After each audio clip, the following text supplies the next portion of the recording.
I think the beauty about our community in the Blue Valley School District is that we can all work together. You're really always just looking forward to just go back to school. Just to see the pride that people have in Blue Valley School District year after year is so much fun to watch. You can't find this anywhere else. I am so thankful we live where we live and can have our children in the Blue Valley school systems.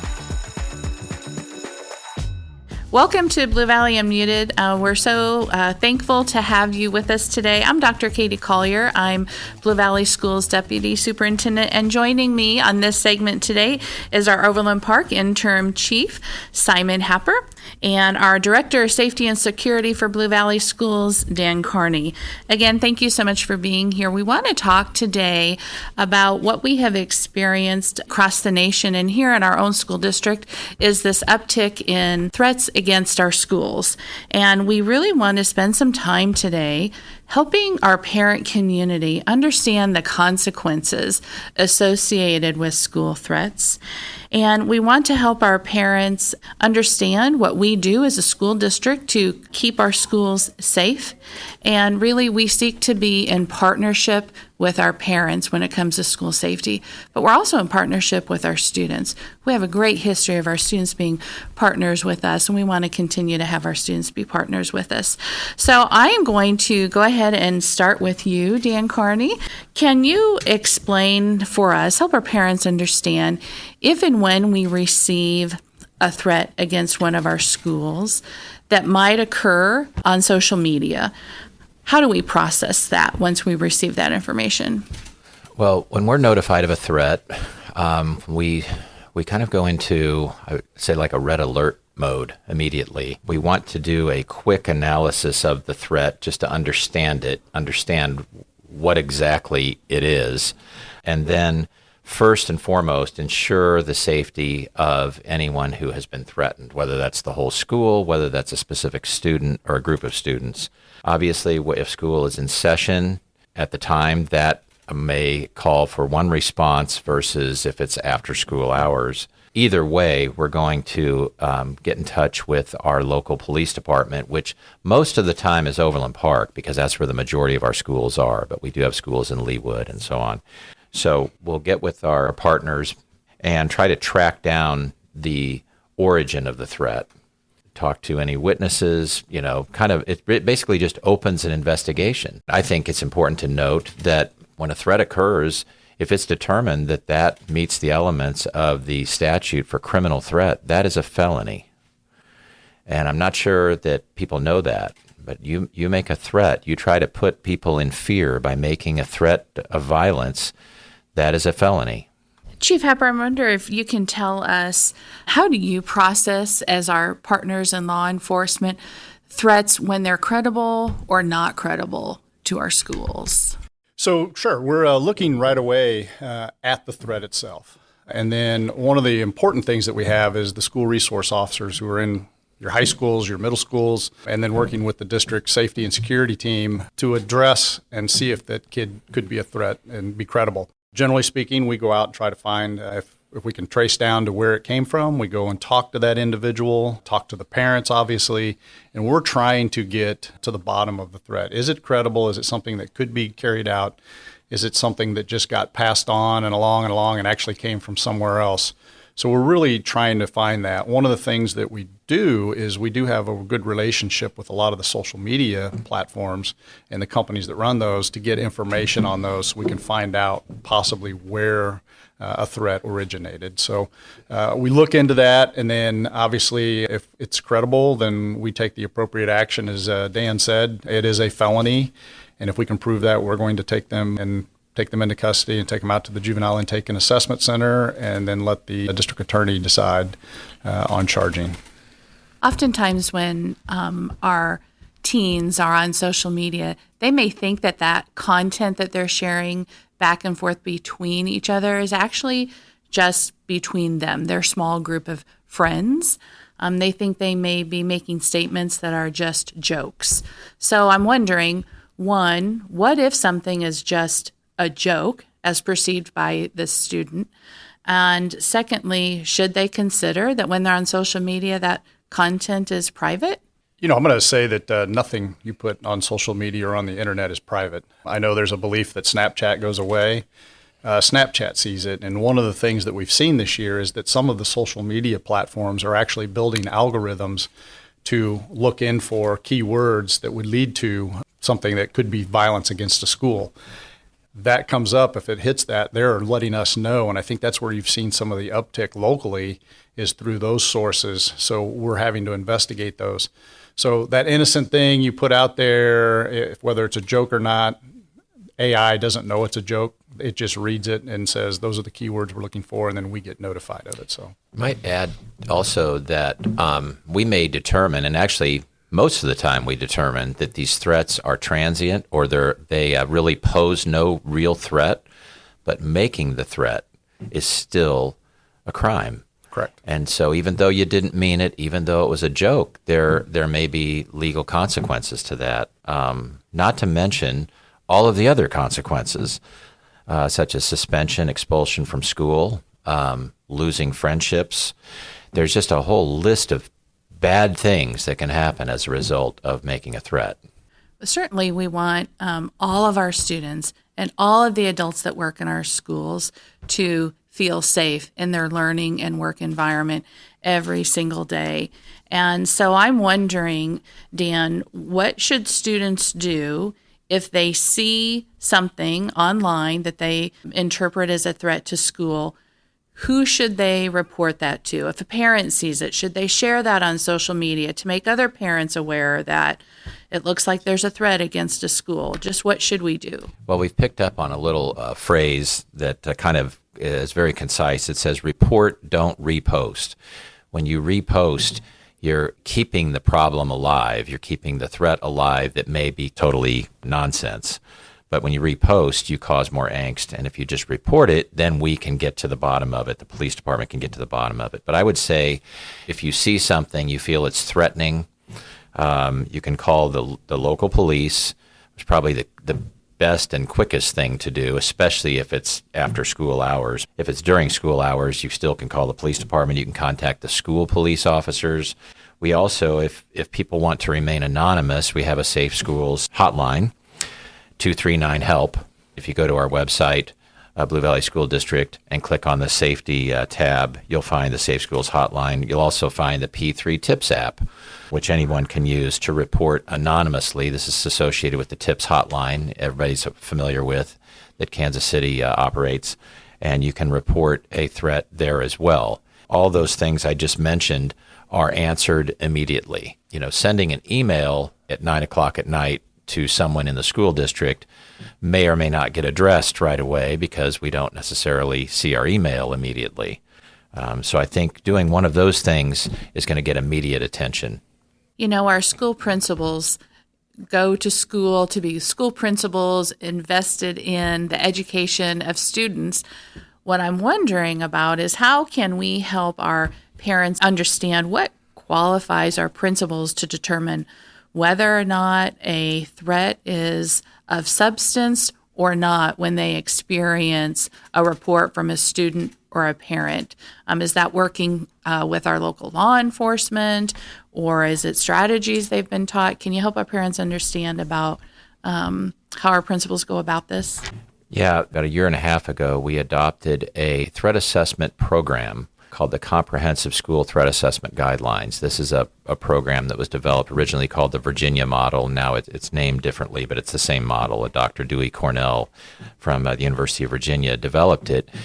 And basically what it tries to do, very simple form, is train principals, counselors, school psychologists, police officers to kind of unwrap a threat, to make a determination about whether the threat is transient or substantive. So does it have substance, or is it something that is perhaps a joke?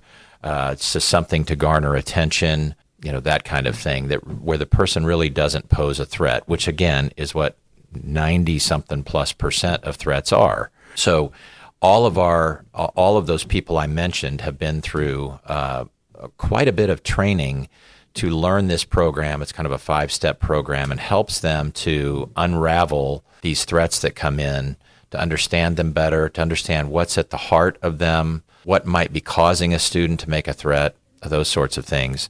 They spend a lot of time going through scenarios and learning how to do that. It's a program that has been tested for positive results. It's listed in the National Registry of Evidence-Based Programs.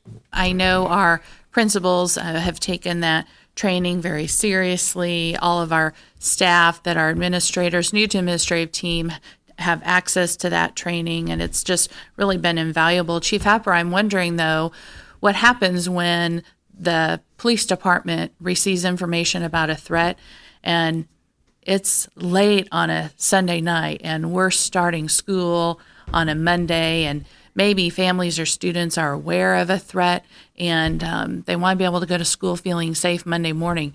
What does the department do when those things happen late at night or on a weekend? Well, the first thing I want to make sure and encourage everyone to do is to report them.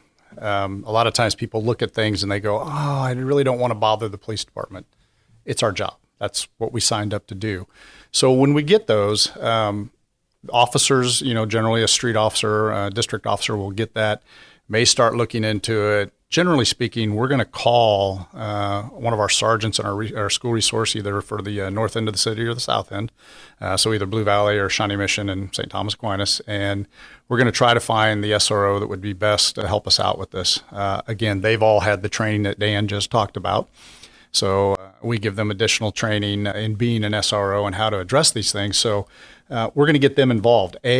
They know the schools, so we're trying to get an officer involved who knows the school, is aware, has a relationship with the staff and the principal, because a lot of times we find the principals, teachers in those schools, they know these kids, and they know whether this, that's probably Johnny joking around, or no, that doesn't sound like him. That's we need to do that. So it's looking into that. But yeah, we take them all seriously. There are none that come in and we just look at it and go, no, we're going to investigate it, because the last thing we want is somebody coming to school, bringing their kids unsafe. One of the things we do try to do is then get that information out that we've investigated it, and whether it's true or not. But we're also going to work with Dan and his team to maybe have a little stronger police presence around. So if it's at a high school, or a middle school, we're going to have a little bit stronger police presence around there, just to kind of calm the nerves of the patrons of the school, the families, so that they're comfortable going to school. But again, we're pulling in whoever we need. If we need detectives, it doesn't matter. We're a 24-hour-a-day operation. We call people in if we need them. And, I've never seen one of our district officer or school resource officers or Dan not answer his phone in the middle of the night when we have one of these. And that's generally when they come in, is when they're at home in the evening and they're texting and chatting and doing all that stuff. So, I would just add on to that. That is so true. And we're so appreciative of Overland Park Police, Leawood Police, that they do jump on these in the middle of the night. And I would say this: if your student makes a threat online in the evening after school hours, you can probably expect a visit from the police department that evening. That is correct, Dan. We will, and that's the thing. You want to get face to face with somebody so you can see their reaction, kind of see how it is, see if the parents understand these things. We're also checking to see if it's a threat, they're going to shoot up a school. Is there a means to do that? Are there guns in the house? Are those things? Are they secure? And that's one of the things that we're really looking at, is to build the case, but also to disprove the case if that's the angle this goes. So we've talked about our parents, our students, other community members being partners with us and reporting threats to us. What advice can we give to our parents who may have teens on social media? How can we help parents help their students from engaging in something online that would create really some serious consequences for them? Well, I think the first thing is to know what social media your kids have and what they're doing on it, and take a look every once in a while. Sit down with them, talk it. Don't make it accusatory. Don't make it, I gotcha. But it's to sit down and just say, because one of the things that a lot of people don't know is there's a lot of companies besides the Overland Park Police Department. There's private companies that are doing a search of your social media history, and they're looking for things in there, and they have companies that do that now, and they'll go back and search. So when you're looking for a job down the road, and we find it every once in a while, we'll have an officer that's liked something when they're 16, and it's probably inappropriate. And so we talk to them about it. It doesn't mean you're out, but it does raise some, it raised some flags that we need to look into. But the biggest thing I can say is parents need to really sit down and understand what their kids are doing online. Are they liking jokes that are inappropriate that could, have consequences down the road? Are they bullying? I mean, these kids are bullying each other a lot online, whether it's through texting, but a lot of it's through social media. And it's easy to do because you can be anywhere in the world and bully somebody. So, and that's important for the parents to know, because there's a lot of other things that parents wouldn't even know their kids having a problem, but they might be able to find out by sharing that experience. And again, making it just, hey, we're just going to go through and talk about this. There's not consequences unless there's something really bad there. But, just that building that relationship and that trust with your child. We really do need parents' help on this. This problem, we've seen a real uptick in the number of threats since the school year began, and it's causing kids to be fearful. And we get reports of that from parents. They email us. They say, I kept my child home today because I heard about this threat. We have parents who say that their kids are just generally afraid to go to school. And I kind of look at that as kind of collateral damage from the threat itself. And I think that is a serious problem. I was looking at this study done by Harvard University. They have a center on the developing child. And basically their study science showed that early exposure to persistent fear and chronic anxiety can have lifelong effects on brain architecture. In other words, it can diminish a child's ability to learn, and it can last across the lifespan to have to deal with this chronic fear and anxiety about, am I going to go to school and be harmed by someone? So it is a serious matter. And again, it's not just that it's eating up police resources. That obviously is extremely important, because there's a lot of things out there that really need police intervention. But it's causing this kind of, I think nationally, it's causing this kind of temperature of fear and anxiety around schools. And it's just not a good thing. We want our students in our schools to feel safe, connected, happy. And certainly we know that when students have a wide range of emotions that can be overwhelming, they are looking for opportunities and ways to communicate that. Sometimes that may be communicated in an ineffective way through something on social media. But we do want to remind our parents and our students that we have mental health teams in our schools who are absolutely ready and available to assist and support a student or a family. Sometimes it's a matter of just talking out a particular topic or situation. Maybe it's the need to have access to broader resources. I know our students have access to our SRO officers, our Overland Park officers that are in schools that they make connections with, that they can talk to and process, and we can help a student and a parent have access to resources outside of our school. So we certainly want to remind everyone that those things certainly are available. I know our time is probably about running up here. I want to make sure I give you each an opportunity. If there's anything that you, as we wind up, that you would really want parents to know on this topic. Certainly, our schools are safe, right? While we've had an uptick in threats, we've seen that locally and nationally. In Blue Valley, we have many layers to security, and our schools are safe. We want to continue to have our parents feel really confident sending their children to our schools every day. But is there anything else on this topic that you would want to make sure you had the chance to express before we wrap up today? Yeah, I think one of the biggest things is if a parent sees something, then say something to us. If a student sees something, say something. Please, when you see these things, let us know. We'd much rather investigate something and find it's not true than not be able to investigate it and something happen. If you have a question, call. Your school probably has either a school resource officer in it, or from the police department, or from the Blue Valley School Police. And that's one of the things. And one of the other things I want to say is for people is that school resource officer program is meant as a resource for the kids and the teachers. Yeah, they do provide security or a presence in the building, but really it's those kids and building the relationship with the kids that helps us investigate these and do it quickly, is because the school resource officers get to know the kids and they build those relationships, and they're a resource, and that's what we want.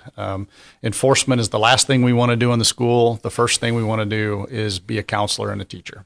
Thank you so much for that. I've gotten to see evidence of those relationships making a big difference in our schools. So we're so thankful to the Overland Park Police Department, Leawood Police Department, and what you all do for our students and families. Dan? You said you said that kids are safe in schools, and that's true. That's true statistically, that they're safe in schools, safer in schools than they are at home, statistically speaking. But nevertheless, we continue to attempt to reduce the risk of harm to kids in schools every day, and we continue to attempt to push that risk down to zero, knowing we can never get there. We can never get to zero risk, but we continue to layer in different things, whether that be physical security or whether that be protocol, personnel. We continue to try to push that risk down. I don't know if people know, we have 24 total police officers that work in Blue Valley schools every school day. Half of those are Blue Valley campus officers with over 200 years of city police experience under their belts, and the other half are school resource officers provided by the city. We have tried to address learning points from past school violence and put them into play here. We just instituted a couple of years ago a program called Crisis Alert that allows every single employee in our school district to lock down a school immediately if they see a threat. If they see or respond to a threat that's occurring in our schools, because communication has been such a huge problem in past school shootings. We continue to layer these things in to make them safer and safer and safer. But at the end of the day, I think we need parents' help to solve this, to really solve this problem. We need your help. Chief Happer, thank you so much for joining us today. Dan Carney, thank you for joining us. Parents, we appreciate your ongoing partnership. Our goal is to continue to provide safe schools every day where our students can have great, wonderful, meaningful learning experiences, a positive school experience. We appreciate everyone's partnership, and we look forward to the next edition of Blue Valley Unmuted. Have a great day.